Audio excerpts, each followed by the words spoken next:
Всім привіт і слава Україні! Я Дмитро Антонов, і ви на моєму каналі, а я з України. 47-й день войны, Украина сражается. Опять возвращаюсь в эти 2 дня, которые я был в Гостомеле. Это 1 и, по-моему, там 5 еще числа был. Обратил внимание еще на одну деталь. Были выкопаны очень много, даже не знаю зачем столько окопов. Ни один окоп, я насколько там заглядывал, не был использован по назначению. Глубина окопов иногда достигала 2,5 метров. Вот. И такое ощущение, что в армии РФ одни дяди Степы служат. Ну и плюс, естественно, никаких брустверов, никаких дальнейших обработки этих окопов для того, чтобы реально обороняться. И плюс даже непонятно, в какую сторону они собирались, с какой стороны ожидать нападения. То есть выполнена работа абсолютно без толку. И для танков там было укрытие сделано. В результате танк стоит подбитый 1-2. Пехоту, естественно, тоже всю покромсали. И она даже в окопы не смогла попасть, потому что скрывалась совершенно в других местах. Вопрос, зачем это делалось? Ну, о чем это говорит? Говорит о том, что единоначалие, приказ сверху закон, инициатива снизу наказуема, и никаких движений не должно быть по проявлению этой инициативы. Ну, к примеру, уничтожение колонн.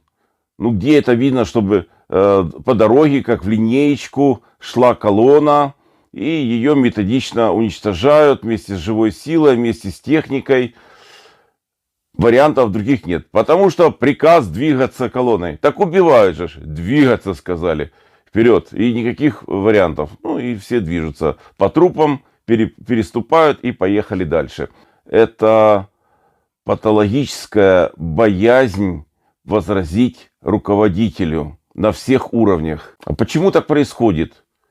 Да потому что вот осталось то советское совковое образование, советские понятия очень сильно засели в головах.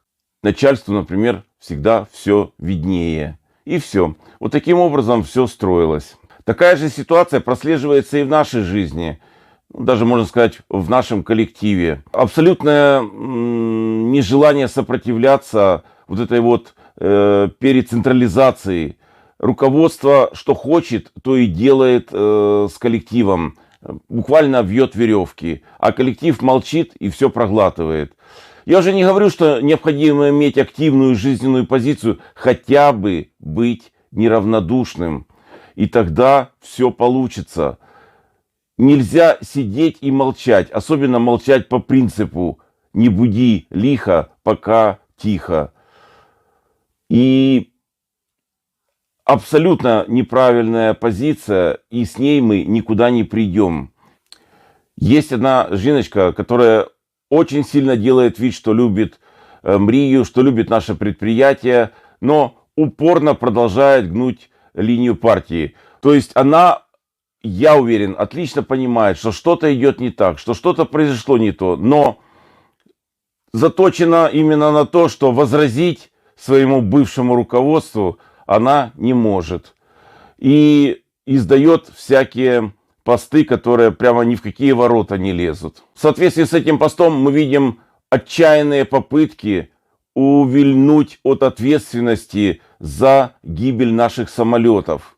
И попытки вот в этой ситуации даже как-то немножечко на экипаж это все дело перевести стрелки и сказать, ну, экипаж не смог принять решение.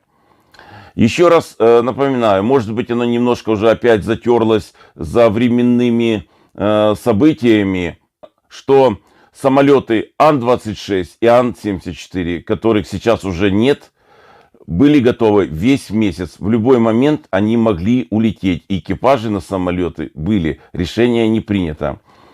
Самолет АН-225 мог улететь уже начиная с 18 числа, в тот момент, когда пришел двигатель. Но замена двигателя не производилась.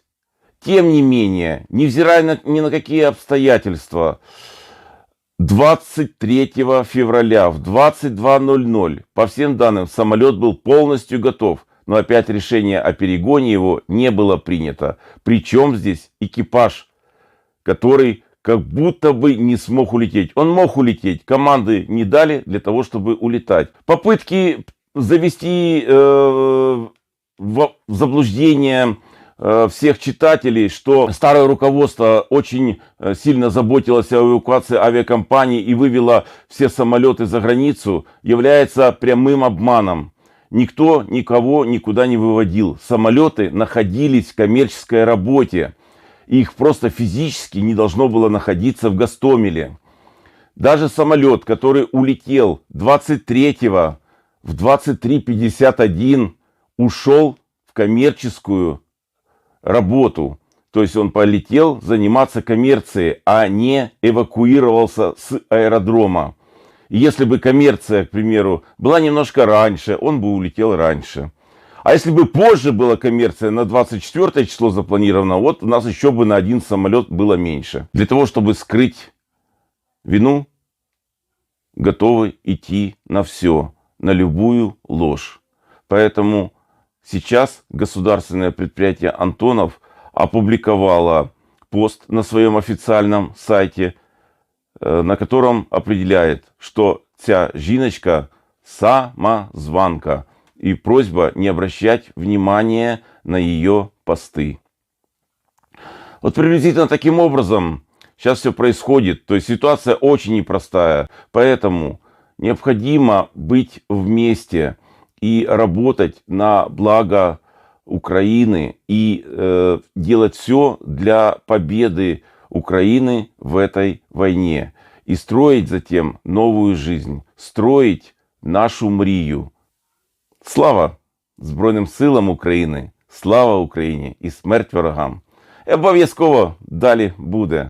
До завтра. Пока.